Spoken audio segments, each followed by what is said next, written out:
오늘날 연말에 지구상에서 가장 요동치는 곳이 여러 곳이 있는데 그 중에 한 곳이 저는 미국의 의회 같습니다. 현직 대통령인 도널드 트럼프를 하원 법사위원회에서 탄핵 소추안을 지난 금요일에 통과를 시켰죠. 민주당은 전부 예스고 공화당은 전부 노였습니다. 또 하원 표결도 아마 그런 식으로 되지 않을까 하는 생각을 하고, 그러나 이제 상원에서는 공화당이 과반수가 넘으니까 3분의 1을 넘지 못할 것 같다 하는 그런 예상을 하는 가운데 있습니다. 도대체 문제가 뭘까 생각을 해보면 어떤 대통령의 수행 능력보다는 어떤 에티컬한 이슈 같다, 정말 윤리적인 문제다 생각을 하고 있죠.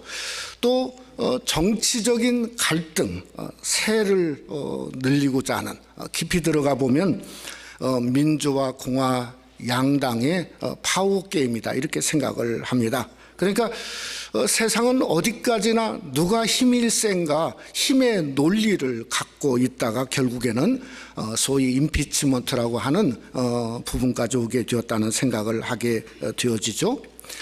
오늘 이 누가복음 2장의 시작과 함께 등장하는 가이사 아구스도는 그 당시 로마의 최고 철권, 로마 국가의 황제였습니다. 바로 이전까지는 로마가 귀족 공화제였습니다. 그러니까 귀족들이 권리를 가졌는데 이 아구스도가 귀족의 권리를 뺏어버리고 전제 국가의 초대 황제로 등극을 했습니다. 근데 이분이 얼마나 신격화가 되었냐면 우리가 8월 달을 뭐라고 그러죠? 아거스트라고 그러죠. 이 아거스트란 로마의 아구스토스라고 하는 말에서 나올 정도로 이 8월에, 그러니까 쉽게 말하면 신격화한 그러한 왕이었다는 거죠. 근데 이 왕이 명령이 뭡니까? 첫째가 천하로 다 호적하라. 아니 자기들 나라만 얘기하지 천하로 다 호적하라. 그러니까 이건 어떤 면에서 세금 징수의 면이 아니고 이것은 자신의 이름을 드러내고자 하는 어떤 신격과의 극치였다 이렇게 생각할 수가 있다는 거죠. 그러니까 황제 한마디가 온 천하가 소동하기를 시작했어요. 그러나 여러분, 하늘은 꿈쩍하지도 않았습니다. 우리 성도는 땅 때문에 사는 게 아니고 뭐 때문에 살죠? 하나님의 나라 하늘 때문에 섬기고 살지 않습니까? 오늘날도 이 땅이 요동을 쳐요. 그러면 과연 어떻게 해야 될까? 저는 우리의 내년도 표입니다. 표가 뭐죠? 새 은혜를 덧입는 교회가 되자. 그 표에 하나님 말씀이 히브리서 12장 18절입니다. 거기에 뭐라 했냐면 그러므로 우리가 흔들리지 않는 나라를 받았은즉 은혜를 받자. 그러니까 요동치는 세상 속에 우리가 할 일이 뭔가, 어떻게 하면은 바로 서고 어떻게 하면 이기고 어떻게 하면 그저 진실하게 서서 한 해를 사는 방법은 뭔가, 성경은요 우리에게 한마디로 얘기합니다. 은혜를 받아야 된다는 거예요. 은혜를 받아야 된다. 저는 오늘 이 본문을 보니까 진짜 은혜라고 하는 것을 다시 한번 보게 되어집니다. 이 아기 예수님이 태어나서 짐승이 밥 먹는 구유에 누이셨단 말이에요. 그러니까 황제 아구스도와는 이건 뭐 비교도 안 되죠. 그런데 아기 예수는 무슨 표적이냐면 은혜의 표적이고 구원의 표적이고 하늘의 문을 열고 이 땅에 오신 하늘의 표적이라는 거죠. 아니 황제가 사람들을 움직이고 천하를 다 그저 호적하라고 했지만은 그러나 하늘은 움직이지를 못했습니다.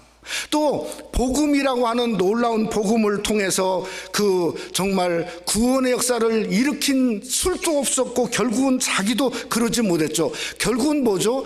호적을 통해서 온 백성을 노예로 묶고자 했다는 거죠.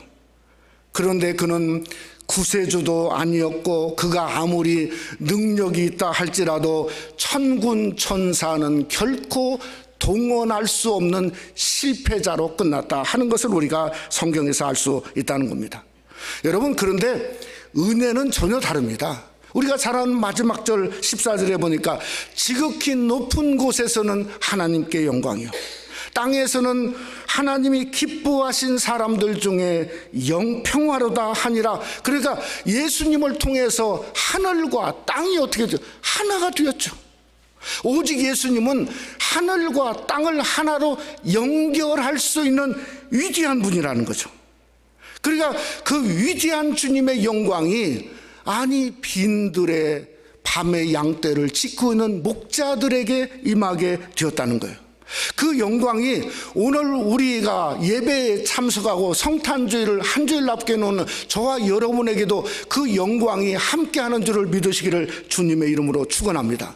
그러니 예수님은 우리에게 주어진 무궁한 영광의 표징이라고 하는 것입니다. 우리가 지난 시간에 정말 떠오르는 그 돋는 해를 빈들에서 바라보자 말씀한 것처럼 오늘은 이 빈들에 울려 퍼지는 하나님께 영광이요 평화가 되어지는 그 하나님의 놀라운 영광을 저와 여러분이 바라보는 이 시간이 되어지길 원합니다. 우리가 말씀을 통해서 그래서 이곳이 정말 누가복음 2장의 빈들로 변화고로 말미암아 천군 선사를 통해서 구세주 예수 탄생하신 그 놀라운 은혜, 그 축복을 성탄의 본체를 드러내고 경험하는 아름다운 시간이 되시기를 주님의 이름으로 축원합니다. 첫째로 빈들에는 다윗의 마음이 있었습니다. 제가 토요일 날은 보통 이제 한 주간에 온 메일들을 이렇게 체크업을 하고 우체통에 가서 어제는 메일을 체크업을 하는데 이렇게 보통 비리 교회는 많이 이렇게 오거든요. 그런데 어제는 우리 교회 성도님들 편지가 2장이 이렇게 와 있어요. 전부 다 일부 예배에 나오시는 분들이에요. 그래서 아니 이 편지에 도대체 무슨 내용인가 그래가지고 하나를 열어봤더니 이게 글자를 잘 읽을 수가 없어요. 읽을 수가 없는데 내용이 이렇습니다. 손목이 부러져서 2달째 교회를 나오지 못하고 12월 달까지는 못 나오는데 그저 2달 11조를 보내니 받아주세요. 그렇게 써 있어요. 또 하나는 권사님이신데 90이 넘으셨어요. 요즘은 힘에 부쳐서 교회를 잘 못 나오시는데 열어보니까 거기에 똑같이 감사헌금과 주일헌금이 거기에 있더라고요. 제가 정말 그 편지를 열면서 그냥 한참 울컥했어요. 정말 놀라운 마음이지 않습니까? 어쩌면 담임 목사보다도 더 훨씬 교회를 사랑하는 성도의 마음이 연말에 우리 하나님의 교회에 귀한 예물로 드려지고 있다고 생각하니까 너무나 벅차오르더라고요. 우리가 보통 누가복음 2장에 태어나신 예수님의 그 장소가 더러운 마구간이고 또 그저 예수님이 강보에 싸서 구유에 누였다, 우리가 생각해봐도 막 흥분되잖아요. 아니 이 땅에 오신 구세주 예수를 아니 그렇게 냉대하고 그렇게 차갑게 할 수 있다는 말인가. 근데 이 베일리 교수라고 하는 분이 중동의 눈으로 본 예수라고 하는 두꺼운 책을 썼는데 그거 읽어보다가 제가 완전히 관점이 바꿔졌어요. 거기에 책에 뭐라고 써있냐면 베들레헴은 고지대다, 높은 지대더라고요. 가보니까. 근데 당시에 이 방들이 그저 2개 있는 그런 방들인데 그 2개 있는 방 중에 하나는 손님용으로, 요즘에도 중동에 손님용 방들이 있지 않습니까? 또 하나는 가족들이 쓰는 방이래요. 근데 이 가족들이 쓰는 방에는 뭐가 있냐면 부엌이 있고 계단이 있고 그 다음에 말에게 먹이는 말구유가 있고 가축이 함께 가족이 쓰는 방과 있었다는 거예요. 그러니까 천하로 호적하라니까 한방 손님방은 이미 사람이 채워졌어요. 근데 오늘 성경은 뭐라 했냐면 아니 예수님이 구유에 누웠다는 거예요. 그러니까 구유에 누웠다는 것은 뭘 의미하냐? 주인이 쓰는 방을 쓰고 있다는 거예요 지금. 그 주인이 아기 예수님을 위해서 자기가 자는 방을 기꺼이 내주었다, 이렇게 책에 기록이 된 것을 보면서 너무 깜짝 놀랐어요. 정말 그런 마음으로 누가복음 2장을 보니까 아니 성경이 차갑지가 않아요. 여러분 생각해 보세요. 자기 방을 예수님을 위해서 내어주었다면 그게 성탄의 마음이지 뭡니까? 오늘날은 성탄을 맞이하고 예수님을 내 방과 내 삶에 모셔야 되는데 내 방에 나라고 하는 존재가 너무 가득해서 여유가 없어요. 마음도 없어요. 그저 그러니까 우리가 형식적인 크리스마스만 그냥 이렇게 가득합니다. 사랑하는 성도 여러분, 우리 2019년도는 우리가 마음을 활짝 열고 여러분의 방문을 열고 비워서 그 자리에 아기 예수님을 모시는 귀한 은혜가 함께 하시기를 주님의 이름으로 축원합니다. 오늘 이 누가복음 2장에 보면 강조하는 말이 뭔가 하면 다윗의 동네입니다.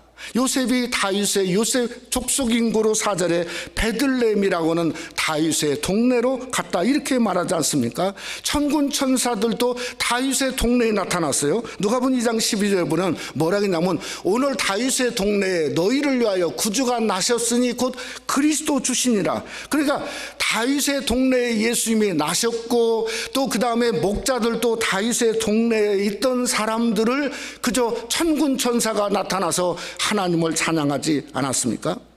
아니 왜 다윗이라고 하는 다윗의 동네를 베들레헴이라고 하는 이름 대신에 강조했을까요? 저는 이건 마음이라고 생각합니다. 마음. 누구의 마음이죠? 1000년 전에 다윗과 같은 마음이에요. 어떤 마음이죠? 자기 양떼를 위해서 목숨을 내놓고 사랑했던 다윗의 마음이죠. 그러니까 주님이 태어난 밤에도 그저 다윗의 마음을 가졌던 그 목자들이 밤에 양떼를 지키고 있어서 그때 보니까 하늘나라에서 천군 천사들이 뭔가 그 마음을 가지고 있었던 목자들에게 헤로당보다도 먼저 대사장들보다도 먼저 그 다윗의 그 마음을 가졌던 목자에게 그리스도의 탄생을 전하게 되었다고 성경은 말씀하고 있는 것이 마음이 이만큼 중요하다는 겁니다. 여러분 요즘에 우리 한국의 축구 감독으로 정말 동남아에서 대단히 유명한 분 이름이 누구죠? 박항서 감독이라고 들어보셨죠? 네? 베트남의 영웅이 되어져 있지 않습니까? 여러분 한 번 승리하고 뭐 이기는 거 이건 사실은 우리가 잘 알지만 그러나 어느 순간에 질 수도 있는 겁니다. 근데 이분의 리더십이 특별했던 게 뭔가 마음이에요. 그분이 대단한 독실한 그리스도인인데 하나님 앞에 갈 때 1년만 하나님 기회를 주세요. 하나님 앞에 그 권사님과 기도하면서 베트남에 가가지고 그저 선수를 한 가족화로 만들고 그분이 선수들에게 했던 첫 번째 일이 뭐냐면 예수님처럼 그 선수들의 발을 씻기는 일부터 시작했어요. 거기에 사랑의 마음을 심어줬어요.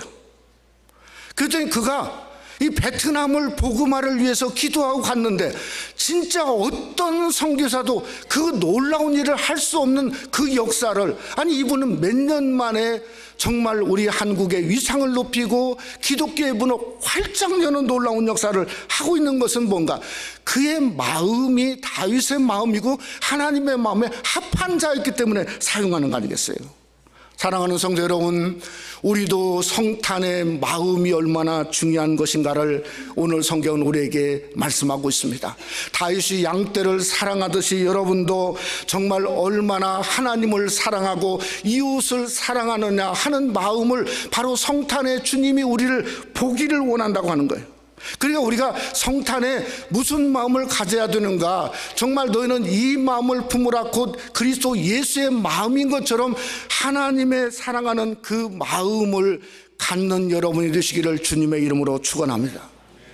다윗이 썼던 시편을 보니까 시편 108편 1절에 보니까 공동번역에 다윗은 이렇게 말했어요. 마음을 정했습니다. 하나님, 마음을 정했습니다. 노래하리다. 검은 고를 타며 노래하리다. 나의 마음아 눈을 떠라. 그러니까 하나님만 찬양하고 비파와 수고막 깰지어다 내가 새벽을 깨우리다, 이 말이 바로 이어서 나오지 않습니까? 그러니까 자기가 하나님만 찬양하는 마음을 정했으니까 나의 마음아 눈을 활짝 떠서 하나님을 바라보라. 이것이 다윗의 고백이었고 우리의 고백이 될 수 있어야 됩니다. 그러니까 아름다운 성탄은 누구의 것인가? 여러분의 마음에 달려있다는 거. 마음에 하나님을 사랑하는 마음, 하나님을 기뻐하는 마음, 하나님께 감사하는 마음, 하나님을 사모하는 그 마음에서부터 아기 예수가 여러분의 속에 눈에 보이고 모셔드리고 사랑하는 귀한 역사가 여러분의 마음을 통해서 성탄이 임하며 드러나시기를 주님의 이름으로 축원합니다. 두 번째로 빈들에는 이 성탄의 반응이 있었습니다. 이 누가복음 1장과 2장의 좀 차이를 보면은 그 하늘의 메시지를 받은 사람, 그러니까 사가랴죠, 제사장이고 또 마리아, 이름들을 기록했어요. 근데 목자들도 이름들이 있었을 텐데 하늘의 메시지가 전해지는데 이름이 없어요. 또 이름이 없는 것뿐만 아니라 누가복음 2장에 보면 이 성탄의 주인공의 반응이 없어요. 물론 뭐 아기가 그저 태어나면 앙앙 울지 않습니까? 근데 뭐 앙앙 울었다 뭐 이런 말도 없고, 또 마리아가 순산을 했는지 난산을 했는지 그런 이야기도 없습니다. 그저 우리가 아는 것은 찬송가를 통해서 조금 알죠. 뭐라고 하죠? 아기 잘도 잔다, 아기 잘도 잔다, 이 정도 아는 거예요. 근데 찬송가에 나오는 거죠. 근데 주변의 반응은 놀랍습니다. 하늘은 하늘로서 하늘이 마치 찢어지듯이 천군 천사가 나타나서 하나님을 찬양하고요, 땅은 땅으로서 그 어두운데 그저 하나님의 영광이 그 가득히 비치는 역사가 일어나지 않았습니까? 여러분 2장 9절 말씀에 보면 주의 사자가 곁에 서고 주의 영광이 그들을 두루 비춤에 크게 무서워하는지라, 여기에 보면 이것은 천사 가브리엘이다 이렇게 생각할 수 있지만은, 그러나 여러분 1장에서는 천사 가브리엘이 나타날 때 하나님의 영광이 두루 비쳤다, 그 쉐키나라거나 하나님의 영광의 말이 전혀 없습니다. 그러니까 이것은 뭐냐면 가브리엘보다도 우리 한국말 성경이 맞았다고 생각해요. 뭔가 하면 하나님의 사자, 하나님이 직접 나타나신 것을 누가는 말씀하고 싶었다는 거죠. 참 인간적으로 생각해 볼 때도 그래요. 아들이 낳는데 아빠가 없다 하는 사실은 평생 요구될 묵을이죠. 그러니까 정말 이 땅에 독생자가 태어났는데 그 하나님 아버지가 하늘에서 나타난 사건이죠. 하늘이 움직여진 사건이죠. 상상할 수 없는 반응이 일어나니 천군 천사도 따라와서 하나님을 찬양할 수밖에 없었다는 것은 당연한 거 아니겠습니까? 또 여기에 보면 목자들의 반응이 있어요. 목자들은 어떤 반응이냐면 9절에 보면 크게 무서워했다고 그랬어요. 여러분 이게 인간의 본 모습이지 않습니까? 우리 인간은 상황만 바뀌고 환경만 바뀌고 뭔가 그저 조금만 바뀌어도 그게 겁나고 무서워하고 두려워하는 게 인간의 본 모습입니다. 근데 그 두려움을 제거한 것이 뭔가? 복음이라는 거예요. 복음이 뭔가? 여러분 누가복음 2장 11절 말씀이 복음입니다. 한번 누가복음 2장 11절 말씀 한번 우리 큰 목소리로 한번 다 같이 한번 함께 봉독합니다. 오늘 다윗의 동네에 너희를 위하여 구주가 나셨으니 곧 그리스도 주시니라. 이게 복음이에요. 이게 복음. 근데 왜 이게 복음이냐면 바로 그것이 뭔가 언제 복음이 나타났냐? 오늘입니다. 오늘 투데이, 오늘. 여러분 인생의 삶은요 오늘을 사는 거죠. 내일을 사는 사람이 한 명도 없습니다. 구원은 항상 오늘이에요. 그러니까 왜 구원이 좋은 소식이냐면 항상 오늘 구원이 있기 때문에 좋은 소식이에요. 그러니까 오늘 여러분에게 구원의 좋은 소식이 임하는 줄 믿으시기를 주님의 이름으로 축원합니다. 두 번째는 뭔가 하면 너희를 위하여, 너희를 위하여. 복음은 목사인 저만 위한 게 천만의 말씀이에요. 복음은 여러분의 복음이에요. 여러분의 구주입니다. 여러분의 하나님이에요. 여러분의 구세주 예수입니다. 바로 그래서 너희를 위한 복음이라는 겁니다. 여러분, 예수님은 요한복음 14장 6절에 이렇게 그러기에 말씀했습니다. 예수께서 이르시되 내가 곧 길이요 진리요 생명이니 나로 말미암자고는 아버지께로 올 자가 없느니라. 그러니까 주님만이 하늘과 땅을 잇는 통로라는 거예요. 통로, 문이라는 거예요. 마치 하늘과 땅을 잇는 진정한 영적인 짝이 바로 뭔가, 그것이 바로 예수 그리스도고, 그것 때문에 이게 뭔가 주님의 탄생을 통해서 주변에 있는 모든 것들이 영광이요 기쁨이요 반응을 할 수밖에 없었다는 거죠. 여러분, 이제 남은 게 있습니다. 뭐죠? 저와 여러분의 반응입니다. 여러분의 반응. 오늘 목자들은 그냥 소식을 듣고 아멘 할렐루야 끝난 게 아닙니다. 15절 보니까 이 이루어진 일을 해서 우리가 한번 보러 가자 하고 일어났습니다. 16절에 보니까 빨리 일어나서 걷기를 시작했어요. 그러니까 그들은 이게 뭔가 프라이티가 바꿔졌어요. 삶의 프라이티가 뭔가 예수님을 빨리 가서 보는 일이 프라이티예요. 만나는 일, 그저 주님께 경배하고 예배하고 주님을 보는 것이 그게 그들의 삶의 우선순위였다는 거예요. 사랑하는 성도 여러분, 우리가 성탄주의를 한 주간 앞에 놓고 있고 성탄의 진수가 뭔가 예수님을 보는 거 아니겠습니까? 예수님을 만나는 거죠. 예수님을 경배하는 거죠. 예수님을 품에 안고 그저 경험하는 것이 그 성탄의 진수의 모습이죠.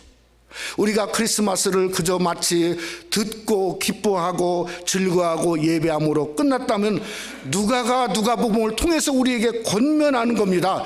더 큰 반응을 보이라는 거예요. 예수님을 만나라는 거예요. 2019년도는 예수님을 경험하라는 거예요. 예수님께 경배하라는 거예요. 어떻게 예수님을 만날 수 있는가? 동방박사들이 말하지 않습니까? 사모하고 별을 보려고 노력하니까 그 별이 환한 별로 그 앞에 나타나서 별을 따라가다 보니 예수님을 만나게 되었지 않습니까? 그러니까 우리가 주님을 사모하고 주님을 의지하고 성탄이 내 가정과 삶 속에 임하기를 위해서 사모하다 보면 나도 모르게 예수 그리스도의 영광이 임하고 주님을 품에 안는 영적인 놀라운 경험과 은혜와 반응이 우리 속에 임하는 2019년도 성탄절이 되시기를 주님의 이름으로 축원합니다. 말씀을 마치고자 합니다. 제가 아주 오래전에 이렇게 받은 성탄 카드가 있는데요. 그게 이 병풍으로 된 이렇게 쫙 피면은 병품식 카드, 아주 옛날 스타일의 카드인데, 그 첫 장, 그러니까 시작되는 이 첫 장은 어떻게 생겼냐면 꼭 이렇게 생겼어요. 그냥 아주 크리스마스 추리가 그냥 아주 그 오너먼트에서 데코레이션 멋지게 이렇게 데코레이션 해놨어요. 근데 거기에 글씨로 이렇게 써 있어요. 지난 2000년 동안 크리스마스가 오면 또 가곤 했다. 이렇게 써 있어요. 둘째 장은 이게 이제 조금 지나면 이게 오너먼트도 떨어지고 그 다음에 뭔가 이렇게 떨어지기 장식들을 이 떨어지는 그러한 그림으로 됐어요. 세 번째 장은 뭔가 하면 이제는 나뭇가지가 떨어져요. 나무가 떨어져요. 그러니까 버릴 때가 다 됐다는 거죠. 마지막 장은 진짜 앙상하게 십자가 같은 모양만 있어요. 앙상하게. 그런데 거기에 남아있는 게 하나 있어요. 맨 탑에 뭔가 면류관을 남겨놨어요. 그러면서 뭐라고 썼냐면 이렇게 써 있어요. 모든 것이 없어진다 해도 영광은 영원히 빛나리라. 모든 것이 없어진다 해도 영광은 영원히 빛나리라. 여러분, 빈들에 임한 하나님의 영광이 그저 잠시 비쳤다가 사라진 게 아닙니다. 지금은 어디가 있나? 고린도후서 4장 6절 말씀 속에 어디가 있는지를 우리에게 분명히 말합니다. 뭐라고 말하죠? 어두운 데 빛이 빛이라 말씀하셨던 그 하나님께서 예수 그리스도의 얼굴에 있는 하나님의 영광을 아는 빛을 우리 마음에 비추셨느니라. 어디에 있다고요? 여러분의 마음에 그 영광이 있음을 성경은 말씀하고 믿으시기를 주님의 이름으로 축원합니다. 우리가 겉은 빈들의 빈들, 그저 육신이 아무것도 아닌 빈들이에요.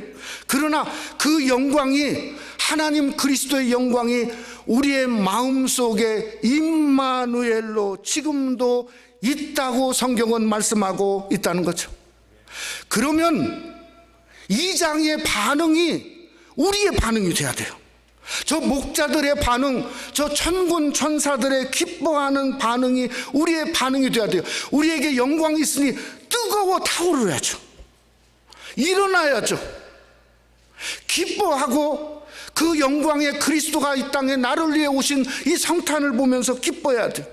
뭔가 아기 예수를 바라보면서 가고자 하는 그것을 주님을 볼 수 있어야죠. 지극히 높은 곳에서는 하나님께 영광이요, 땅에서는 기뻐하심을 입은 사람들 중에 평화로도 하는 천군 천사의 음성이 나의 심령을 통해서 함께 울려 퍼져야죠. 여러분, 2019년도에 성탄에 빈들에 임한 하나님의 그 영광 같은 영광이 여러분에도 임함으로 말미암아 나에게도 반응이 일어나고 내 아내 남편에게도 우리 교회 성도들 모든 심령들에게도 그 놀라운 그 반응이 그저 성탄의 기쁨과 영광의 반응이 임하는 아름다운 성탄절이 되시기를 주님의 이름으로 축원합니다.